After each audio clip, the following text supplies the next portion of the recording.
Happy birthday, anak! Yung birthday ng anak ko, pero may shift ako. Single mama, hindi mo talaga maiiwasan yung mga ganitong okasyon. Yung tipong kailangan mong magsakripisyo ng oras. Pero laban lang.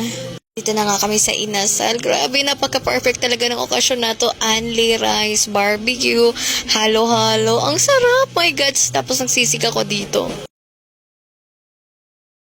Ang perfect ng combo nila, 188 pesos lang, dalawang stick na ng barbecue, may drink na, des may halo-halo. Grabe, sulit na sulit.